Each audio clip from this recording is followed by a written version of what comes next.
WTA champion. To understand why a $140 dress is a story, you have to understand what Nike does not do. Nike does not put untested names on live SK Us during the American hard court swing. Their current signature female tennis athlete, globally, is exactly one person, Naomi Osaka, and even her collections are released with the caution of a brand that has, by its own recent behavior, been slow to elevate anyone at all. Jannik Sinner's Nike logo has been on paper for nearly 2 years and still isn't on shelves. Carlos Alcaraz's trademarked logo has yet to debut. Qin Wenjung has an apparel line, but only in Asia. Into that vacuum walks Eala, currently ranked world number 20, the first Filipina in history to sit inside the WTA top 20. The dress is not a coronation, it is something quieter and, in commercial terms, more revealing. Before we go further, the honest counter-argument. Skeptics on tennis Reddit and elsewhere have pointed out correctly that the NikeCourt Slam dress is a shared design. Other Nike-contracted players will wear versions of the same silhouette in different colorways. Aryna Sabalenka is wearing a variation in the same collection and has already fielded her own share of online commentary about it, telling reporters this month that you cannot impress everyone with your outfits. So no, this is not a bespoke Alex Eala dress cut from a pattern she personally sketched. It is a stock NikeCourt Slam garment, and Nike is using Eala as the face of its US Open marketing cycle. That is the fair read, and any story that pretends otherwise is not worth listening to. But sit with what that fair read actually implies. Nike is a company that spends the American hardcourt swing carefully. The US Open is a home game for the brand, its most valuable tennis storefront in its most valuable tennis market during its most valuable tennis month. When Nike chooses which player anchors the launch photography, which player is credited in the SI Serve headline, which player is tagged in the Instagram Reels going up this week, that choice is not accidental. It is a marketing department deciding whose face converts. And on the 2026 NikeCourt Slam dress, the face they chose is not Sabalenka's, and not Pegula's, and not Goff's. It is Eala's. As Sports Illustrated's Serve Vertical put it plainly in their report this week, if anything can jolt Nike awake in tennis, it is the rapid rise of Eala. That is not a fan quote. That is an industry outlet reading Nike's own behavior. So the tension in this story is not villain versus hero. It is legitimacy versus leverage. And the evidence has to earn the answer. Start with the product page, because the product page is the receipt. NikeCourt Slam women's dry fit tennis dress, product code IM9420-417, $140, available for order at Nike.com, sizes extra small through large. Nike's own product description, which anyone can read, says players can strike first in this lightweight slam-ready dress, and that the basketball-inspired detailing helps Nike's elite tennis players feel like they've won before they even step on the court. That is not fan copy. That is corporate copy on a live SKU that Nike has decided to release inside the same news cycle as Eala's kit reveal. This is the first evidence point, and it is the smallest and heaviest one at the same time. Because the question the rest of this script has to answer is simple. How did that SKU get there? It got there because of what happened on August 3rd in Washington, D.C. Eala, unseeded, walked onto the final court of the Mubadala D.C. Open, a WTA 500 event, and beat the top seed Jessica Pegula 4-6, 6-4, 6-0. A bagel in the third set against a former U.S. Open finalist in Pegula's home country.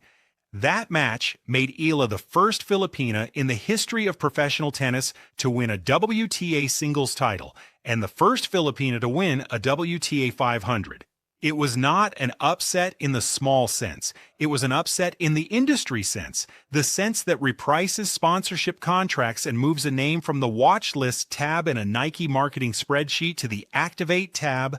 Everything downstream from that final flows from those three sets. Toronto was the second data point. At the National Bank Open, a WTA 1000, she defeated Alicia Parks 6-1, 4-6, 6-2 in the second round.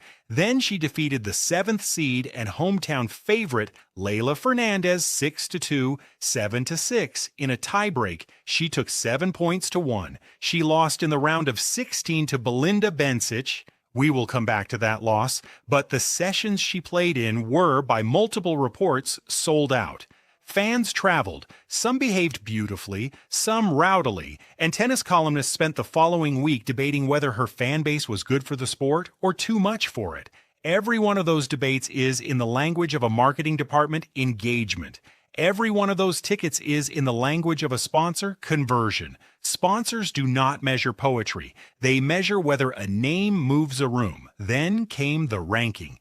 As of the most recent WTA update, Eala sits at world number 20, a career high, and the first time a player from the Philippines has ever occupied that address on the tour. She is not defending any points at Cincinnati this week, which means if her run continues, she can climb further.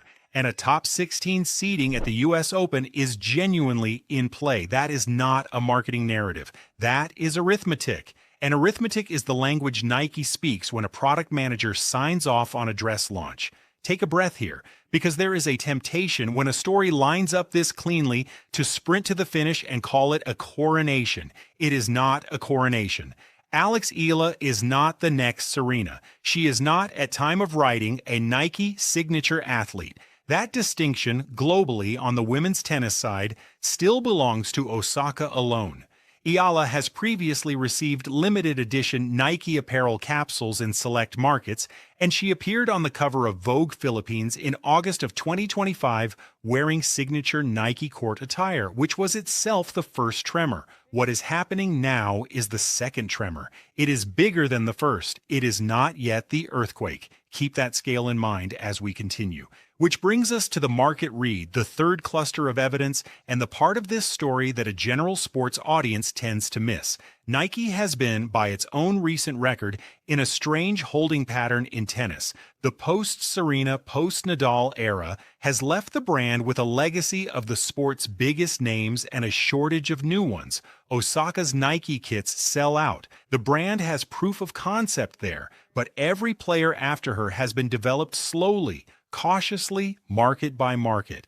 Jung's line is Asia only. Sinner and Alcaraz, despite being men's number 1 and men's number 2 for stretches of the past year, still do not have signature product on general shelves. Into that hesitation walks a Filipina left-hander who in 8 months has taken herself from just inside the top 100 to inside the top 20, who has won a 500 by bageling the world's number 4, who has already sold out arenas in Toronto, and whose Vogue cover in Manila performed. A Nike product manager looks at that trajectory and does the only rational thing a Nike product manager can do. They put a dress on the site, and they price it at $140 because that is what Nike prices its elite tennis dresses at. The same tier as its other Slam kits. Not a discount, not a novelty markup. The elite athlete tier. Now hold both readings at once. Yes, the dress is a generic NikeCourt Slam silhouette. Yes, Sabalenka is in the same collection. Yes, other Nike players will wear versions of it. And also, Nike chose Eala's face for the campaign photography. Nike allowed Sports Illustrated to publish a piece with the headline, "Nike is dropping Alex Eala's 2026 U.S. Open dress," a headline that, note carefully, uses her name possessively. Nike did not correct that framing. Nike did not push a different athlete forward to share the spotlight. That silence, in a corporation this deliberate, is not silence. It is confirmation. And this right here is the emotional turn of this story. Nike did not put her name on the box. Nike put her face on the site. In a brand ecosystem where a signature logo takes years and a shared kit takes a season, being the face of the shared kit is exactly the on-ramp that a signature deal is built on. The dress is a bridge product, and Eala is standing on it. Zoom out one more time, because the American market read is only half of what the $140 dress means. The other half is what it means in Manila. The Philippines is a country of roughly 117 million people with, until this decade, essentially no presence in the WTA main draw. Not top 20 presence, no presence. Alex Eala is the first player from her country to enter the WTA rankings top 100, then the top 50, then the top 20, all inside a 2-year window. Nike's own limited edition capsules for her have been built around Filipino visual language, sampaguita motifs, colorways drawn from national symbolism, product photography, grounded in Manila design studios. What is happening at the US Open in 3 weeks is that same visual language moving from a Philippines-only product page to Nike.com's global storefront. A Filipina name is now, in the most literal transactional sense possible, converting American retail dollars for the world's largest sports apparel brand. That has never happened before in tennis. It has, in fact, rarely happened before in any global sport, and it is worth stating plainly, without inflating it, this is a first, not a first, with an asterisk, not a first in a niche. A first on the front page, which is why the moment now demands the discipline of remembering the loss, because 3 days before the Cincinnati Open began, Alex Eala walked off court in Toronto having been beaten by Belinda Bencic 6-4, 6-0. A bagel in the second set. It ended a 7-match win streak that had spanned her DC title and her Toronto run. It was a hard, cold, decisive loss to a player at the top of her form. Eala did not spin it. She did not perform the loss. She acknowledged it publicly, reframed it as fuel, and boarded a flight to Cincinnati, where 3 days later she was seeded 17th in a WTA 1000 with a first-round bye and no points to defend. That is the entire shape of a professional athlete's month compressed. The dress is on Nike.com, the bagel is on the record. Both are true. Both belong in the same story. Neither cancels the other. And in a comment after her opening round comeback against Zheng Qinwen in Washington, where she had climbed out of a set and a breakdown to win 4-6, 6-4, 6-1, she said one sentence that this script has been building toward. She said, "I've already had that in me." 6 words, not a slogan, not a merchandise line. A 21-year-old quietly telling the WTA press room that whatever the world had just witnessed was not the surprise she was told it was. It was the thing she had been carrying. That is the sentence that a Nike product manager watching The Wire would have highlighted. That is the sentence that goes into a pitch deck under a photograph of a dress in old royal blue. So return to the product page. Product code IM9 420-417, $140, sizes extra small through large. The dress is not a signature piece. Alex Eala is not yet a signature athlete. This is not the coronation, but it is the room, and the room